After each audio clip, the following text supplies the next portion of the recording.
প্রধানমন্ত্রী নরেন্দ্র মোদীকে শ্রীলঙ্কার রাজধানীর একেবারে মাঝখানে ঐতিহাসিক স্বাধীনতা স্কোয়ারে শনিবার এক জাঁকজমকপূর্ণ আনুষ্ঠানিক অভ্যর্থনা জানানো হয়। এটি সম্ভবত কোনো বিদেশি নেতাকে দেওয়া প্রথম সম্মান শ্রীলঙ্কার।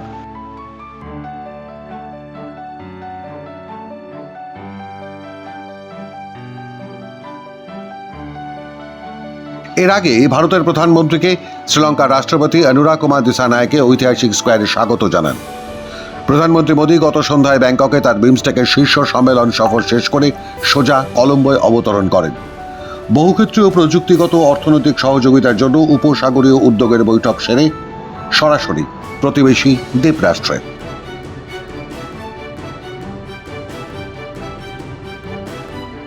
প্রধানমন্ত্রী নরেন্দ্র মোদী শনিবার শ্রীলঙ্কায় তার তৃতীয় মেয়াদে প্রথমবারের জন্য সফর শুরু করবার সময় আনুষ্ঠানিকভাবে গার্ড অফ অনার গ্রহণ করেন ঐতিহাসিক স্বাধীনতা স্কোয়ারে। ভারতীয় মহাসাগরীয় অঞ্চলে চীনের প্রভাব বিস্তারের উদ্বেগের মধ্যেই দুই দেশের মধ্যে প্রতিরক্ষা, জ্বালানি, ডিজিটাল পরিকাঠামো, স্বাস্থ্য, বাণিজ্য ক্ষেত্রে 7টি সমঝোতা স্বাক্ষর হয়েছে।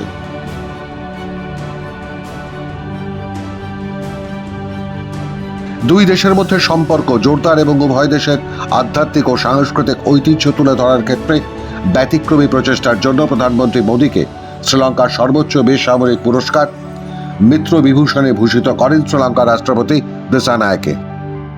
आज राष्ट्रपति दिसानायक द्वारा श्रीलंका मित्र विभूषण से सम्मानित किया जाना मेरे लिए गौरव की बात है।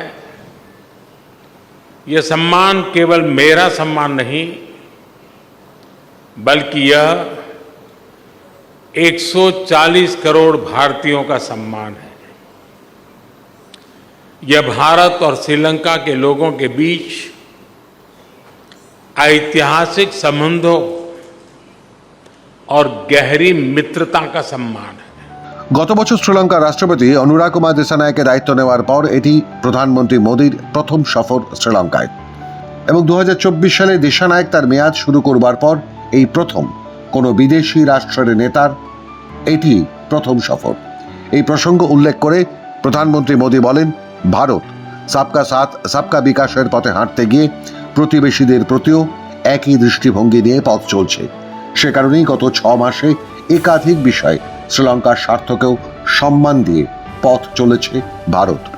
पिछले 6 महीनों में ही हमने $100 मिलियन से अधिक राशि के लोन को ग्रांट में बदला है।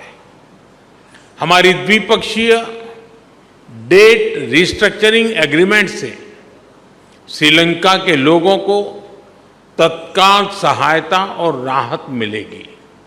आज हमने इंटरेस्ट की दर को भी कम करने का निर्णय लिया है।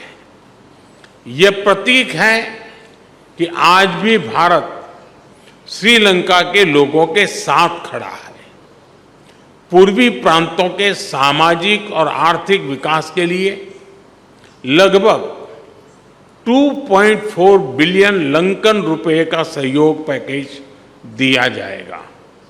आज हमने किसानों की भलाई के लिए श्रीलंका के सबसे बड़े वेयर हाउसेस का भी उद्घाटन किया।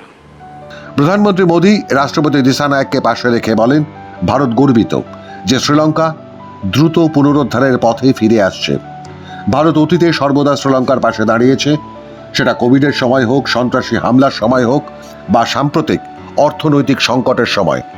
মোদী বলেন, ভারত শ্রীলঙ্কা দুই দেশের সুরক্ষা, দুই দেশের পারস্পরিক বিশ্বাস ও ভরসার উপর যেমন নির্ভরশীল, তেমনি পরস্পরকে রক্ষা করবার দায়িত্ব ভারত শ্রীলঙ্কা দুই প্রতিবেশীরই রয়েছে। फ्रेंड, हमारा मानना है कि हमारे सुरक्षा हित समान है। दोनों देशों की सुरक्षा एक दूसरे से जुड़ी है और एक दूसरे पर निर्भर है। भारत के हितों के प्रति उनकी संवेदनाओं के लिए मैं राष्ट्रपति दिसानायक का आभारी हूं। रक्षा सहयोग में संपन्न किए गए महत्वपूर्ण समझौते का हम स्वागत करते हैं। कोलंबो सिक्योरिटी कॉन्क्लेव और हिंद महासागर में सुरक्षा सहयोग पर भी मिलकर काम करने के लिए हम सहमत हैं। প্রধানমন্ত্রী মোদীর এই সফর এমন একটা সময় হচ্ছে যখন তামিলনাড়ু শ্রীলঙ্কা থেকে কাঁচা দ্বীপে পুনরুদ্ধারের জন্য একটা প্রস্তাব পাশ করেছে। 285 একর দ্বীপের আশেপাশে মাছ ধরার অধিকার নিয়ে দীর্ঘস্থায়ী বিরোধ রয়েছে। সেই অশান্তি অবসানের ঘোষণাও করেন মোদী, যা তামিলনাড়ু ও শ্রীলঙ্কার জেলেদের জন্য একটি আবেগঘন বিষয়। फ्रेंड्स, हमने मछुआरों की आजीविका से जुड़े मुद्दों पर भी चर्चा की। हम सहमत हैं कि हमें इस मामले में एक मानवीय अप्रोच के साथ आगे बढ़ना चाहिए। हमने मछुआरों को तुरंत रिहा किया जाने और उनकी बोट्स को वापस भेजने पर भी बल दिया। हमने श्रीलंका में रिकंस्ट्रक्शन দুই দেশের ঐতিহাসিক সম্পর্কের কথা মনে করিয়ে দিয়ে ভারতের প্রধানমন্ত্রী ও শ্রীলঙ্কার রাষ্ট্রপতি আশা প্রকাশ করেন, যেহেতু ভারত মহাসাগরে শ্রীলঙ্কার কৌশলগত অবস্থান ভারতের সামুদ্রিক নিরাপত্তার গুরুত্বপূর্ণ ভূমিকা পালন করছে, তাই দিশানায়কের আশ্বাস, ভারতের নিরাপত্তার জন্য এবং আঞ্চলিক স্থিতিশীলতার জন্য ক্ষতিকর কোনো কাজ শ্রীলঙ্কার ভূখণ্ড ব্যবহার করে করতে দেওয়া হবে না। মোদিও আশ্বাস দেন, অতীতের মতোই সবসময় শ্রীলঙ্কার সুরক্ষা ও নিরাপত্তার পাশে দৃঢ়ভাবে দাঁড়াবে ভারত। মাধ্যম ব্যুরো রিপোর্ট।